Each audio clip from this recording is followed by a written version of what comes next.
પાવાગઢના ઇતિહાસમાં પતાઈ રાજા પછી મહંમદ શાહ બેગડાનો યુગ હતો। એ સમયે ત્યાં બે બહારવટિયા હતા, ખાપરા અને ઝવેરી।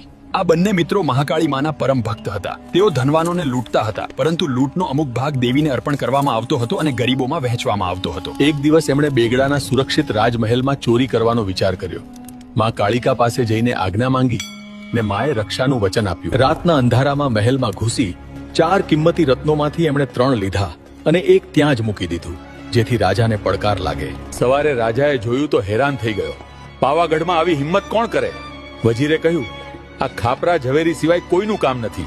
રાજાએ જાહેરમાં પડકાર ફેંક્યો, જો તું સાચો ચોર હોય તો મારા સોનાના પલંગના 4 પાયા ચોરી લે, જ્યારે હું સૂતો હોઉં। ખાપરા ઝવેરી ફરી માના શરણે ગયા।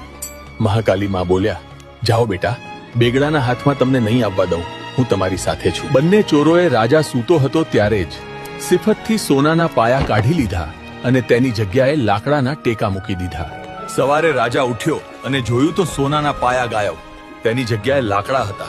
રાજા સમજી ગયો કે આ ચોરો સામાન્ય નથી। હવે રાજાએ નવો પડકાર ફેંક્યો, સોના ચાંદીથી મઢેલું મારું ખાસ ઊંટ ચોરી બતાવો, જેની ફરતે 50 સૈનિકોનો કડક પહેરો છે। ખાપરા ઝવેરીએ યુક્તિ વાપરી।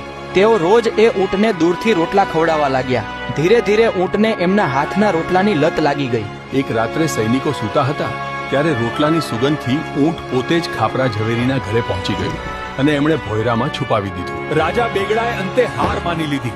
એણે ઢંઢેરો પીટાવ્યો કે મારી સેનાથી વધુ ચતુર તમે છો, મારા દરબારમાં આવો, હું ઇનામ આપીશ। માં મહાકાલીના આશીર્વાદ લઈ બંને ભાઈઓ શાનથી રાજ દરબારમાં ગયા। રાજાએ એમનું સન્માન કર્યું અને તેમની ભક્તિ જોઈ નતમસ્તક થયો। આવા હતા પાવાગઢના ખાપરા ઝવેરી, જેમની ભક્તિની લાજ મહાકાલી માએ રાખી। આવા અદ્ભુત ઇતિહાસ જાણવા માટે અમને ફોલો કરો।